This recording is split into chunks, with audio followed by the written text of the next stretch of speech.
Good morning मेरे परिवार वालों और मेरे फ्रेंड्स। बहुत सारे डॉक्टर्स की तरह मैं भी बहुत परेशान हूँ, इसलिए मुझे लगा कि शायद मैं आपको अगर कुछ कुछ चीज़ें बताना चाहती हूँ और मैं शायद अगर ये बताऊँगी और अगर आप लोग सेफ रहोगे तो I might be at more peace. जैसे आपको सबको पता है कि बॉम्बे की हालत तो बहुत ख़राब है और धीरे धीरे बहुत सारे शहरों की और बहुत सारे स्टेट्स, इवन टाउन्स की हालत ख़राब होते जा रही है।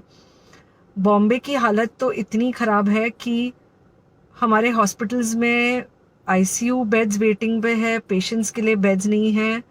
It's a very very helpless, यानी मुझे इतना हेल्पलेस और लाचार कभी फील नहीं हुआ है। We have to literally manage patients at home with oxygen, and this is not something we are enjoying. So I really want all of you to follow a few things that I really am requesting you to follow. First, आप लोग please safe रहो। अगर आपको लग रहा है कि आपको 1 साल से कोरोना नहीं हुआ है इसलिए आप कोई सुपर हीरो हो या आपकी इम्यूनिटी बहुत अच्छी है और आपको ऐसे कुछ नहीं होगा, तो आप गलत फहमी में हो। हम यंग लोगों को देख रहे हैं। I mean we have a 35-year-old who's on the ventilator and we are not able to help people now. So we do not want, we really don't want any of you to be in that situation. So sorry, I think ये जो emotional breakdown है हम doctors में अब सबको कोई ना कोई समय हो रहा है, because we not been so helpless. Okay, so most importantly please take care of your self. Right now COVID is everywhere around you. Okay, तो अगर आप घर से बाहर निकलो, maybe your meeting your friends, maybe your meeting your family, it does not matter, you have to be masked. Okay, just because आपको अभी 1 साल से कोरोना नहीं हुआ है या आपको पिछले साल कोरोना होकर जा चुका है, इसका मतलब ये नहीं है कि आपको वापस कोरोना नहीं हो सकता। You can still get covid. तो please keep yourself very well masked at all times. अगर आप घर से बाहर निकल रहे हो तो घर के बाहर निकलो, मास्क होना चाहिए। मास्क सिर्फ इधर नहीं, मास्क पूरा नाक से पूरा यहाँ तक होना चाहिए।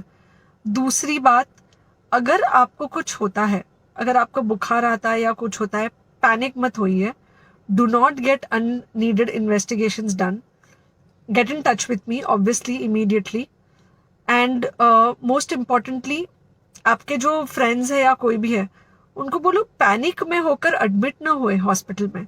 फिलहाल जो सिचुएशन है वो ऐसी है कि बहुत सारे हॉस्पिटल्स में स्टेबल पेशेंट्स एडमिट हो रहे हैं और बहुत सारे लोग जिनको एक्चुअली ऑक्सीजन की ज़रूरत है उनके लिए हमारे पास बेड नहीं है।